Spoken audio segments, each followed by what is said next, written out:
Hi master, welcome to Bigg Boss Telugu season 8 promo review. నిన్న already మనం episode తర్వాత promo అనేది చూసాం కదా, దానికి ఎక్స్టెన్షన్గా ఇంకొంచెం అదే ప్రోమోకి అటాక్ చేసి వేరే కంటెంట్ అయితే ఇచ్చారనమాట.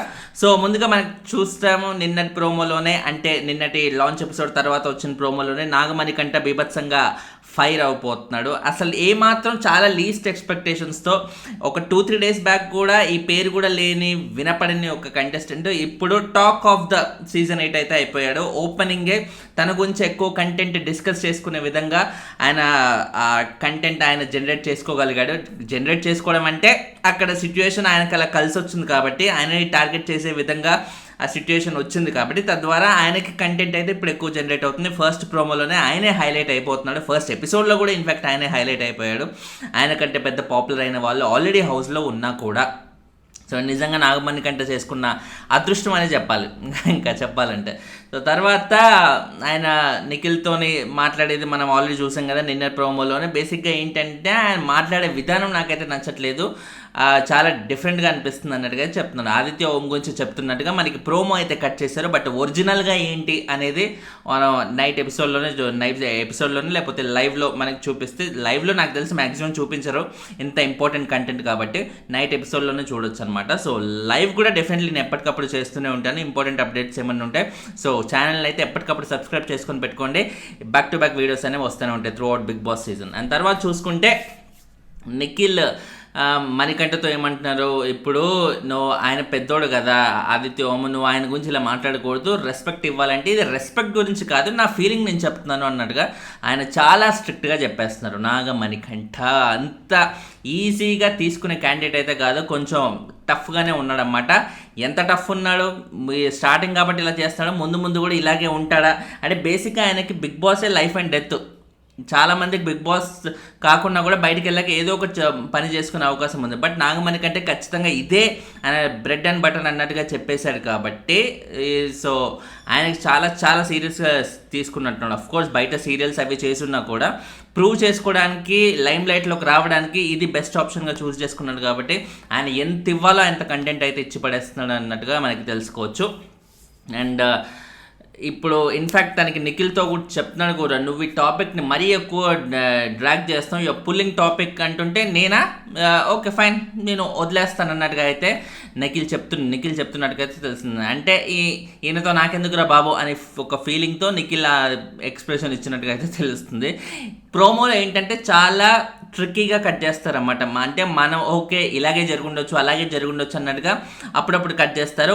బట్ ఒరిజినల్ ఎపిసోడ్లో ఇంకోలాగా ఉండే అవకాశం అయితే ఉంది, చాలా రేర్గా మ్యాచ్ అవుతాయి. సో ఇది మ్యాచ్ అయిందా లేదా నైట్ ఎపిసోడ్లో. అండ్ తర్వాత చూసుకుంటే ఆరెంజెస్తో ఒక్కొక్కరు బయట వర్షం పడుతుంది కాబట్టి ఇంట్లోనే ఆడుకుంటున్నారన్నమాట. మామూలుగా బిగ్ బాస్ ఇలాంటివి అసలు ఎంకరేజ్ చేయడు, ఎందుకంటే మేము టాస్క్లు ఇస్తే ఆడాలి, లేకపోతే గమ్మున కూర్చోవాలి అంతే తప్ప మీరు ఆటలు ఆడుకోవడం ఏంటి అన్నట్టుగా చెప్తుంటారు. ఎప్పుడో లాస్ట్ వీక్లో ఇంకా టాస్క్లు ఏవి ఉండవు కాబట్టి అప్పుడు వాళ్ళు ఏమన్నా ఆడుకున్నా కానీ సరే మీ చావు మీరు చావండి అన్నట్టుగా వదిలేస్తారు తప్ప స్టార్టింగ్లో అయితే వదిలేరు. బట్ స్టార్టింగ్లోనే ఇలా ఇంకా టాస్క్లు ఏవి స్టార్ట్ కాకముందే ఆరెంజెస్తోని ఆడుకోవడం అనేది హౌస్లో జరుగుతుంటే ఆ టైంలో సోనియా బాబు అట్లా ఫుడ్తో ఆడే వాళ్ళకి ఆరెంజెస్తో ఆడుతుంటే ఆ ఆరెంజెస్ మళ్ళీ ముట్టొద్దు, వాటిని తినొద్దు అన్నట్టుగా శేఖర్ భాష కానీ మిగతా వాళ్ళకి కానీ ఆవిడ చెప్తున్నారు. అయితే ఆరెంజెస్ ముట్టొద్దు వాళ్ళతో ఆడుకోవద్దు అన్నట్టుగా ఏమైనా రూల్ ఉందా అన్నట్టుగా అయితే శేఖర్ భాష కూడా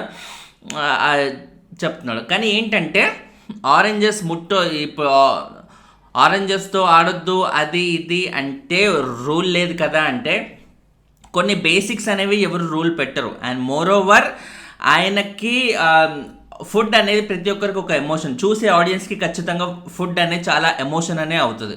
సో అరే తినేవాడితో ఆడతారేంట్రా అంటూ ఇంట్లో మన అమ్మ నాన్న ఎలాగైతే తిడతారో మామూలుగా ఇంట్లో అంటారు కదా, ఆడుకునే వాటితో తినేవాడితో ఆడుకోవడం ఏంట్రా ఏం చేస్తున్నారు మీరు అన్న ఇంట్లో ఎలాగైతే తిడతారో అలాంటి ఎమోషన్ సూర్యకు కూడా వచ్చింది అన్నట్టుగా మనం చెప్పొచ్చు అన్నమాట. బట్ శేఖర్ భాష ఇక్కడ రూల్ లేదు కదా అంటే ఏది రూల్ ఉండదు, అది బేసిక్ కామన్ సెన్స్తో కొన్ని అయితే మనం ఫాలో అవ్వాల్సిన అవసరం అయితే ఉంటుందన్నమాట. సో ఆ కామన్ సెన్స్ ఇప్పుడు సోనియా వైపు ఖచ్చితంగా ఉంది. అండ్ చూసే ఆడియన్స్ కూడా ఎక్కువ శాతం సోనియా వైపు ఉండే అవకాశం. ఆఫ్ కోర్స్ మనకి ఫ్యాన్ ఫాలోయింగ్ పరంగా శేఖర్ భాషకి ఎక్కువ ఉండొచ్చు, కానీ ఫేమ్ పరంగా శేఖర్ భాష సోనియా కంటే ఎక్కువ పాపులర్ అయి ఉండొచ్చేమో. కానీ ఇక్కడ లాజిక్ ప్రకారంగా చూసుకుంటే సోనియా చాలా అర్థవంతంగా మాట్లాడింది, శేఖర్ భాష అట్లా రూల్ లేదు కదా అంటూ చాలా ఫూలిష్గా మాట్లాడాడు అనే ఒక రేషనల్గా ఆలోచించే వాళ్ళకి అయితే అర్థమవుతుంది అన్నట్టుగా నేను అనుకుంటున్నాను. సో ఈ పర్టికులర్ టాపిక్లో మటుకు న్యూట్రల్గా ఉండే ఆడియన్స్ సోనియా వైపే ఉంటారు. That's what I felt.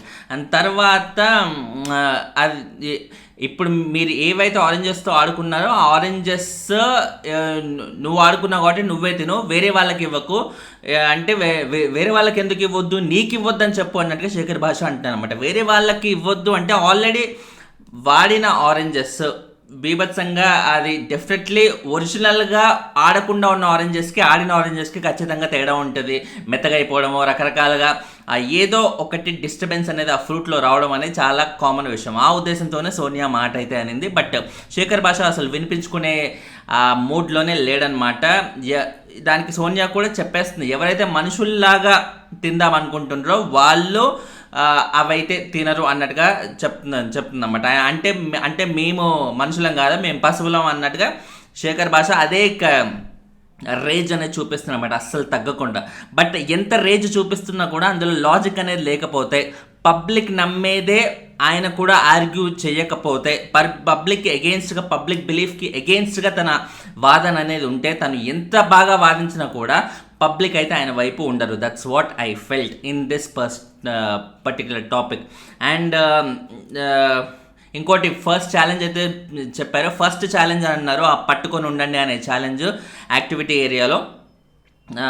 First challenge అంటే డెఫినెట్లీ సిరీస్ ఆఫ్ ఛాలెంజెస్ అనేవి ఇలాగే కంటిన్యూ అవుతాయి. మేబీ యాక్టివిటీ ఏరియాలో కంటిన్యూ అవుతాయి. తర్వాత ఇప్పుడు వర్షం ఇవ్వాలైతే లేదు హైదరాబాద్లో కూడా షూటింగే జరుగుతుంది కాబట్టి మేబీ గ్రౌండ్ ఏరియా మన బయట ఏరియాలో, గార్డెన్ ఏరియాలో కూడా జరిగే అవకాశం అయితే ఉంది. Let's wait and see. Challenges పరంగా అసలు చాలా అవి అంత బలంగా ఉన్నాయా అని నాకు అనిపించింది అనమాట. ఏదైతే వాళ్ళు కట్టారో ఆ రోప్స్తోని అటు ఇటు స్టాండ్లో అవేమో ఇట్లా ఊగుతున్నాయి, జస్ట్ తాడు పట్టుకొని మాత్రమే ఉండాలంట.